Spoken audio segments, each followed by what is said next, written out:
Dear student, good morning. पिछले term पर हमने दो चरों वाले रैखिक समीकरण से संबंधित ग्राफीय निरूपण पर चर्चा की थी। अब हमें उन समीकरणों को एल्जेब्रिक मेथड से यानी बीजगणितीय विधि से हल करने के लिए जो विस्थापन विधि है, प्रतिस्थापन विधि और आपका विलोपन विधि है, उस पर चर्चा करनी है। सबसे पहले हम एल्जेब्रिक कंडीशन बताते हैं। बीजगणितीय विधि की जो कंडीशंस हैं उनमें मैंने बताया था कि यदि दो इक्वेशन दिए जाएं, a1x plus b1y plus c1 is equal to 0, equation number first दिया गया है आपका a2x plus b2y plus c2 is equal to 0, दूसरा इक्वेशन दिया गया है। तो इन दोनों इक्वेशनों से जो आपके रूट्स निकलेंगे, जो आपके x और y की वैल्यू निकलेंगी, वो वैल्यू कैसी होंगी, उनके लिए मैंने कंडीशन बताई थी। नंबर फर्स्ट कंडीशन ये थी कि a1 upon a2 does not equal to b1 upon b2। अगर ऐसा होता है यानी रेखाएं एक दूसरे को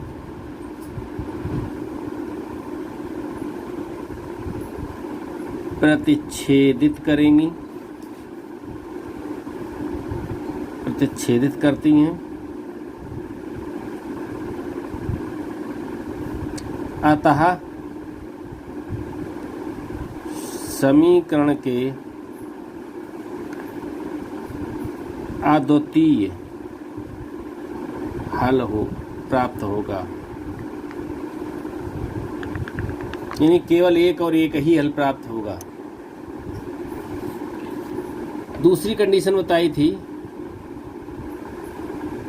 a1 upon a2 equal to b1 upon b2 is equal to c1 upon c2 दिया जाए तो ऐसी स्थिति में जब दोनों इक्वेशंस के जो कोफिशिएंट दिए गए एक्स वाई और कांस्टेंट टर्म्स दिया गया है और वो सभी कांस्टेंट इक्वल आ रहे हैं, तो ऐसे में रेखाएं समपाती होंगी।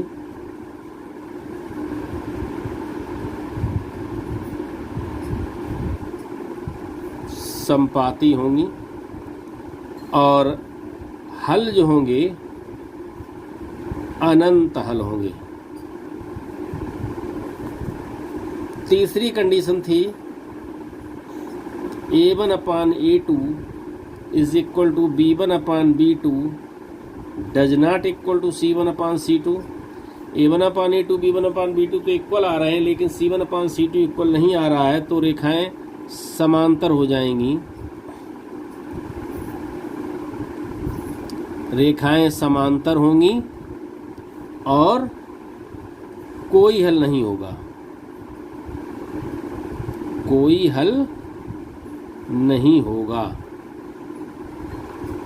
तो ये कंडीशंस बताई थी। इसी कंडीशंस पर आधारित 3.2 में क्वेश्चन नंबर 2 दिया गया है और क्वेश्चन नंबर 3 इसी पर आधारित दिया गया है। क्वेश्चन नंबर 2 में कहा गया है कि अनुपातों a1 upon a2 b1 upon b2 c1 upon c2 की तुलना कर ज्ञात कीजिए कि निम्न समीकरण युग्म निरूपित रेखाएं एक बिंदु पर प्रतिच्छेद करती हैं, समांतर या समपाती हैं। हम इसका एक क्वेश्चन कर रहे हैं। क्वेश्चन नंबर 2 का फर्स्ट पार्ट देखें। यदि हम इसमें दिया गया है 5x minus 4y plus 8 is equal to 0, 7x plus 6y minus 9 equal to 0। और ये कहा गया है कि ये रेखाएं जो दोनों दी गई हैं ये परस्पर प्रतिच्छेद करती हैं, समांतर हैं या समपाती हैं। तो सबसे पहले देखेंगे, ये समीकरण नंबर 1 है, ये समीकरण नंबर 2 है। तो समीकरण 1 से a1 इज इक्वल टू क्या होगा, a1x यानी a1 equal to 5, b1 equal to होगा ये -4 और c1 इज इक्वल टू होगा 8। और समीकरण 2 से क्या आएगा आपका A2 इज इक्वल टू आएगा 7, B2 इक्वल टू आएगा 6 और C2 इज इक्वल टू आएगा -9। अब इसके बाद हम इसमें देखेंगे A1 upon A2 equal to 5/7, B1 upon B2 is equal to -4/6, या हम यूँ कह सकते हैं equal to -2/3, and C1 upon C2 is equal to 8/-9। So जो मैं देख रहा हूँ उसके आधार पर लिख सकता हूँ कि A1 upon A2 does not equal to B1 upon B2। अब ये कंडीशन जो आ गई, जो पहली कंडीशन है, अतः रेखाएं, यहाँ लिखेंगे अतः रेखाएं एक दूसरे को प्रतिच्छेदित करेंगी और समीकरण का अद्वितीय हल होगा, केवल एक ही हल प्राप्त होगा x और y का। अब इसके बाद क्वेश्चन नंबर, इसके दो पार्ट और दिए गए, कर लें। क्वेश्चन नंबर 3 जो दिया गया है, क्वेश्चन नंबर 3 में तुलना करनी है, संगत है या असंगत, ये ज्ञात करना है कि ये आपके जो दिए गए इक्वेशन हैं वो संगत हैं या असंगत हैं। तो संगत और संगत के लिए भी प्रोसेस वही है। देखिए कैसे करते हैं। जैसे हमने इसका क्वेश्चन नंबर 3 ले लिया, थर्ड पार्ट इसका लिया। थर्ड पार्ट में दिया गया है 3/2x plus 5/3y minus 7, 3/2x plus 5/3y equal to 7, और दूसरा इक्वेशन दिया गया है 9x minus 10y equal to 14। Equation number first, equation number second. अब यहाँ लिखेंगे समीकरण 1 से A1 is equal to 3/2, B1 is equal to 5/3, C1 is equal to -7। जब इसको हम ट्रांसफर करेंगे इधर तो ये -7 आ जाएगा। इसी प्रकार से समीकरण 2 से अगर हम देखेंगे, A1 is equal to 9, A2, B2 is equal to आपका आएगा -10 और C2 इक्वल टू आएगा -14। तो अब यहाँ पर A1 upon A2, B1 upon B2, C1 upon C2 निकालेंगे तो A1 अपान A2 कितना आएगा आपका? A1 अपान A2 आएगा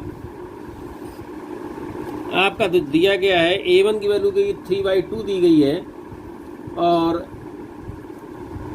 A2 की वैल्यू दी गई है आपकी 9, तो 3/2/9। So this is equal to 9/1 कर लीजिए, तो ये हो जाएगा 3/2 इंटू 9 इंटू 1, ये इस तरीके से हो जाएगा 3 3 जा 9, 1/6। B1 अपान B2 क्या आएगा? B1 upon B2 is equal to 5/3 है B1 और B2 की वैल्यू है -10। So this is equal to 5 into 1/3 into -10, 5 2 जा 10। So this equal to -1/6। C1 upon C2 is equal to -7/-14, so this is equal to 1/2। तो we see that जो मैंने देखा उसके आधार पर हम लिख सकते हैं कि A1 upon A2 does not equal to B1 upon B2। जो पहली कंडीशन आ रही थी मैंने किया था तो इस प्रकार से कहते हैं कि लाइन आर इंटरसेक्टिंग, ये लाइनें प्रतिच्छेदित करेंगी, दोनों रेखाएं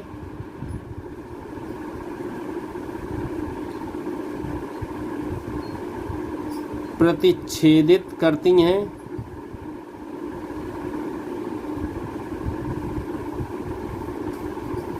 तो इस प्रकार से अब इसमें संगत और असंगत की बात आ रही थी, तो इसका एक तो यूनिक हल होगा, अद्वितीय हल होगा, अद्वितीय हल होगा।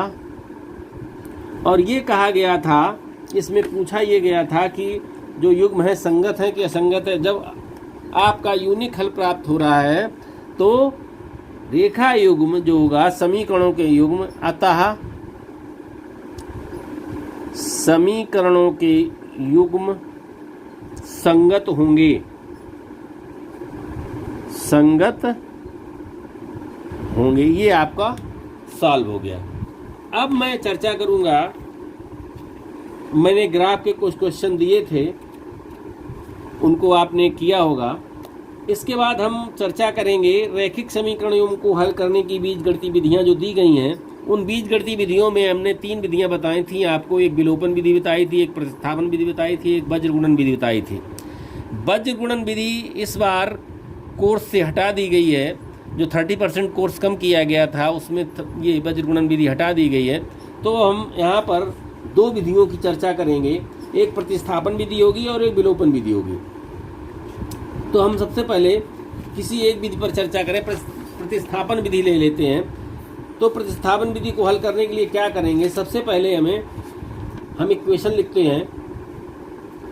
सपोज बहुत सिंपल एक इक्वेशन लेते हैं। सिंपल इक्वेशन में हमने जो एक्सरसाइज आपकी है वो एक्सरसाइज आपकी 3.3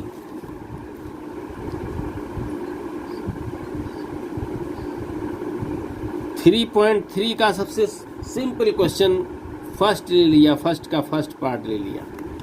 इसमें दिया गया है आपका क्वेश्चन बहुत ही इजी है, x plus y is equal to 14, x plus y is equal to 14 and x minus y is equal to 4। ये 2 इक्वेशन दिए गए, question number first, equation number second. इन 2 समीकरणों को प्रतिस्थापन विधि की सहायता से हल करना है, सब्स्टिट्यूशन मेथड। तो अब सब्स्टिट्यूशन मेथड होता क्या है कि सबसे पहले क्या करना होता है कि किसी एक समीकरण को लेते हैं और उस एक समीकरण में x या y का मान दूसरे के पदों में निकालते हैं। जैसे सपोज दैट हमने समीकरण नंबर 1 लिया, तो समीकरण 1 से x प्लस वाई दिया गया है, x plus y is equal to 14 दिया गया है। हमने क्या किया, इसमें से किसी एक की वैल्यू निकाली। मान लिया हमने x की वैल्यू निकाली तो x की वैल्यू होगी 14 माइनस वाई। अगर हमने y की वैल्यू निकाली in terms of x, y का मान x के पदों में निकालने के लिए क्या होगा, y is equal to 14 minus x। ये आया y is equal to 14 minus x समीकरण 1 में प्रतिस्थापित। ये हमने लिख दिया y is equal to 14 minus x, ये निकल आया। समीकरण 2 में प्रतिस्थापित करने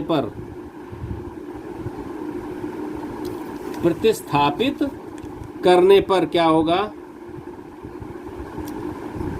ये प्रतिस्थापन विधि है।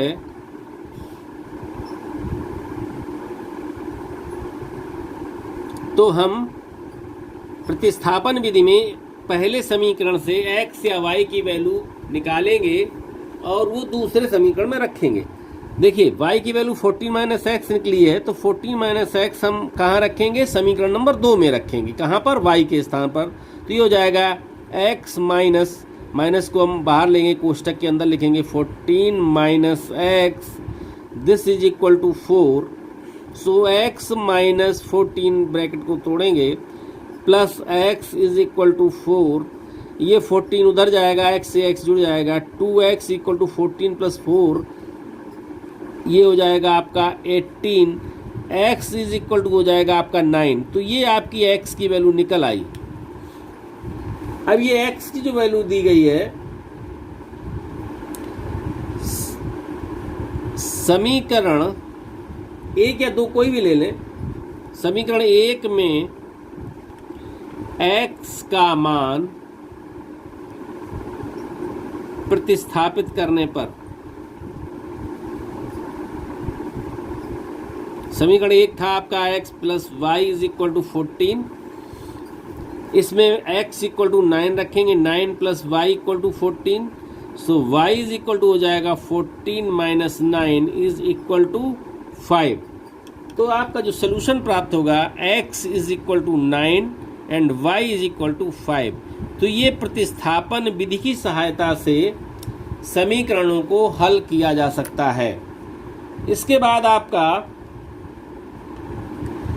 एक और क्वेश्चन करते हैं हम इसमें प्रतिस्थापन विधि से, आपकी एक्सरसाइज से क्वेश्चन नंबर आपके इसमें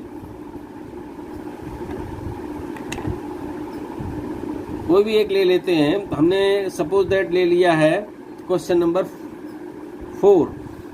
6 लिया है।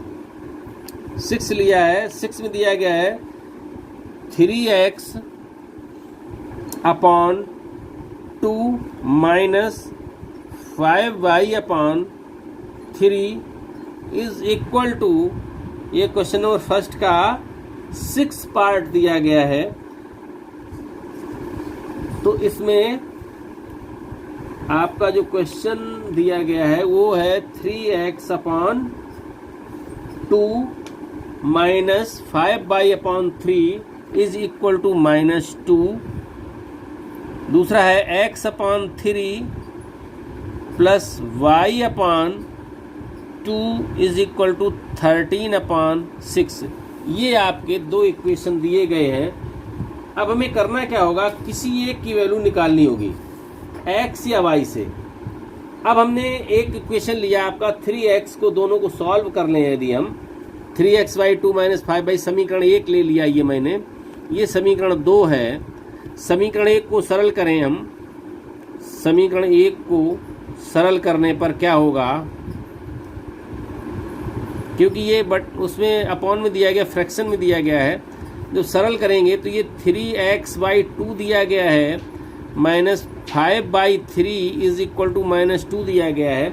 हम इसमें एलसीएम ले लें, एलसीएम आएगा इसका 6, 2 3 जा 6, 3 3 जा 9, 9x माइनस 3 2 जा 6, 2 5 जा 10, 10y इक्वल टू -2।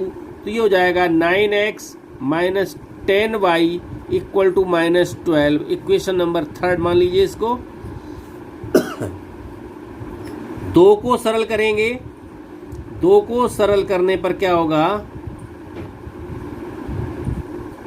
आपका x अपॉन 3 था plus y upon 2 is equal to 13 upon 6 था। एलसीएम आएगा आपका 6, 3 2 जा 6, ये हो जाएगा 2x plus 3y equal to 13 upon 6। इसको सॉल्व करेंगे, 6 उधर जाएगा, क्रॉस मल्टीपल होगा, 2x plus 3y is equal to 13। Equation आ जाएगा आपका 4th। अब आपके पास दो सिंपल इक्वेशंस प्राप्त हो गए हैं।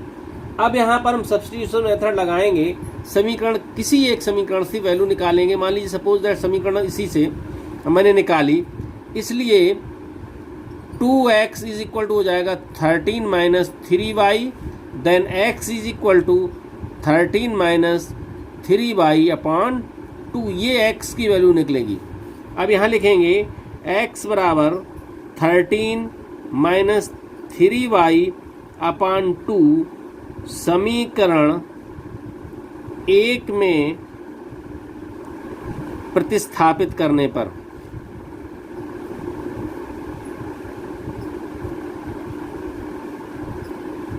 देखिए x की वैल्यू रखनी है तो 9 into 13 minus 3y upon 2 minus 10y equal to -12 ये दिया गया है। इस 2 का एलसीएम ले लें यदि हम, तो हो जाएगा 9 का इसमें मल्टीप्लाई करेंगे 9 इंटू 13 कितना हो जाएगा आपका 117 minus 27y minus 10y upon 2 is equal to -12। So इसको सॉल्व करें 117 माइनस 37y इक्वल टू -24। इसका मल्टीपल हो जाएगा उधर, ये इधर आ जाएगा तो 37y equal to 117 plus 24। 37y is equal to हो जाएगा, इसको ऐड करेंगे तो हो जाएगा 7 4 11 की 1 हासिल 1 2 1 3 1 4 1 4 1। तो y की वैल्यू निकालने के लिए आप y इज इक्वल टू लिखेंगे, सॉरी ये यहाँ पर जब एलसीएम लेंगे 2 का तो ये 20 हो जाएगा, तो ये हो जाएगा आपका 47, तो ये 47 आएगा यहाँ पर। तो y इज इक्वल टू हो जाएगा आपका 141 upon 47। So this is equal to, इसको डिवाइड करेंगे तो आ जाएगा 3। y इज इक्वल टू 3, ये y की वैल्यू निकल आई। अब इस y का मान समीकरण 2 में रखने पर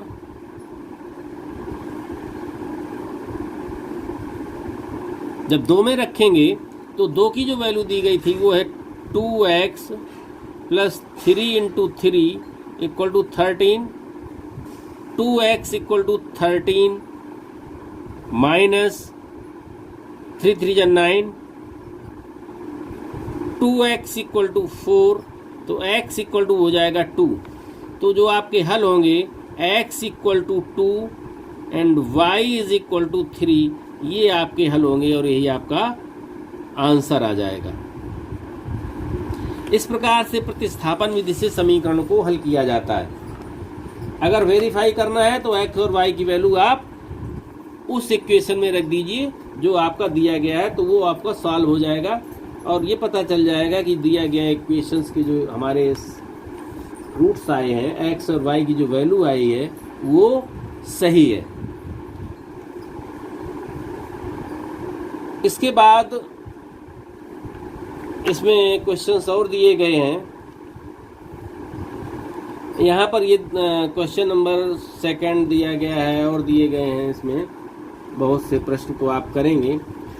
विलोपन विधि कैसे की जाती है उसको नेक्स्ट टर्न पर बताऊंगा। फिलहाल इतना ही रहेगा। That's all.